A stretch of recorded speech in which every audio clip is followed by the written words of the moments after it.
I'm Roger Harry, Managing Director of Circle IT Solutions Limited. We're based out of South Wales in the UK. We're about 40 staff currently and we're 4.5 million turnover. We started the business about 12 years ago. We've been really strong. The last 6 years have been really good for us. We've grown on average 28% year on year over the last 6 years, and it's forecast to grow at an even faster rate with some of the contracts that we're now winning. I guess about 6 years ago, as we started really growing up as a business and we become serious about what we did, you kind of very quickly see the need for a tool that tells you what's going on in the estate. So rather than just a reactive nature where you're just taking phone calls, finding out that things are broken, you start to think, okay, we should be aware that the customer service is going down before they ring and tell us, or before they get in the morning. We need to have that awareness. So you start off at a really low level with it, and we thought, right, we need something. We need to be able to understand what's going on in the estate. So we tried a few products along the way on a road towards Kaseya. Eventually, we came after working with two other competitors to Kaseya. We moved across to Kaseya because of the tool set that Kaseya had to offer. The framework within Kaseya, it was just, it's not competitive in the marketplace. There's so much on offer there, and I think our technical guys refer to it as a box of Lego. You can build what you want with it, but you need people that can build Lego. And fortunately for us, we had some good Lego builders, and they've built a really good tool set in there.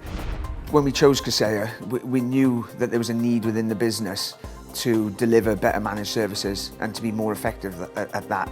We were growing rapidly at that time. It was before the recession cut in, and we were having new customers. I think we're taking on about 5 customers a month, which was a crazy amount of new businesses to be bringing in.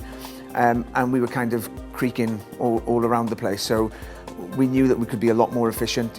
We would basically go in, here's a £2,000 a month support contract. Great, go hire a new member of staff. It was the wrong marry-up. It was every time we brought more managed services through the door, we needed more resource to deliver it, and we knew that we had to be more efficient in the way that we dealt with that, the way that we delivered it. But also, the customers that we were looking after, we've seen the attrition rate going up, and because we weren't delivering well enough, and competitors around us were offering it better, so we had to play catch up and catch up quickly. And that's when we adopted Kaseya, and we really went at it full steam. We put a couple of guys on it straight away. We started getting into all the modules. We got the AV, we got the backup. It went really, really quickly, and we've seen massive traction straight away. Even a great example was the patch management. We went from having 150 instances of patch management servers spread out across the estate to Kaseya. So we brought it all back in centrally. We had guys on there for 2-3 days a month doing patch. It's like an automated process that no one really does anything with now. You always get a bit of dropout because it's Microsoft patch management at the end of the day, but it's, once we got it into a nice happy place and got the patches up to a level, we just seen hours and hours coming back into what we could redeliver within the business. But Kaseya was key then in being able to give our customers a better experience. One of the parts of Kaseya that really the customer sees massively is the backup and disaster recovery element. Because when we implemented Kaseya, we had a big push straight away to get our customers across to a backup and disaster recovery module within Kaseya. Now, you can argue that you can go and buy that off the shelf and put that in every customer. Yeah, of course you can. And in the same vein, you can go and buy antivirus and put it into every customer, because we had these things out there. But when you're able to monitor and manage the backup and the antivirus all within one system, alert on it, understand it, you become so streamlined in the office that you just start eroding the hours away that you were spending supporting these systems. So as a managed service provider, you give a fixed cost of, say, £1,000 to a customer to look after their IT systems. So for that £1,000, you're giving them an insurance policy. So if everything in the background is falling apart, the backup isn't good, the antivirus is having problems, you're the only one that's losing. So if you can sell them a product, like we sold them backup and disaster recovery, we sold them antivirus, and it does a great job for them, and you as a managed service provider make money, hey, what more could you want? But on top of that then, a really good example for backup and disaster recovery is one of our customers operates an open cast mining company.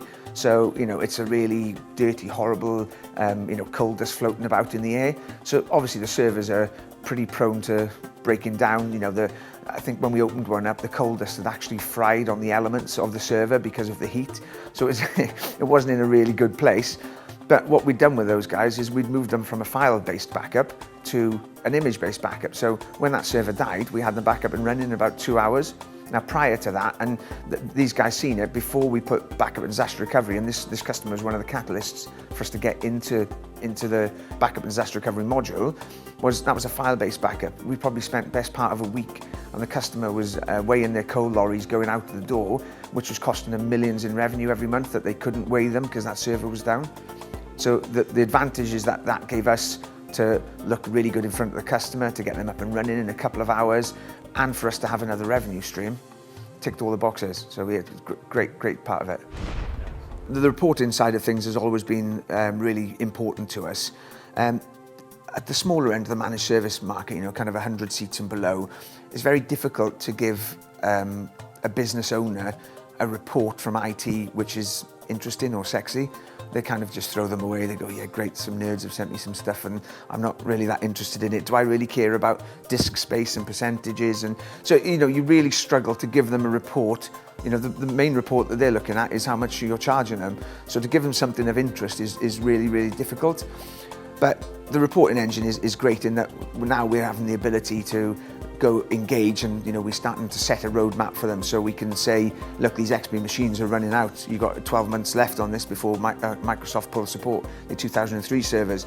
So it's really, really important for us to be able to validate what they've got, push that onto them, and educate them to start putting that into their budget. It's no good going in there when the server's on fire and it needs to be replaced. It's a horrible scenario for everyone. We should be gearing that up towards the life cycle of the operating system and the server.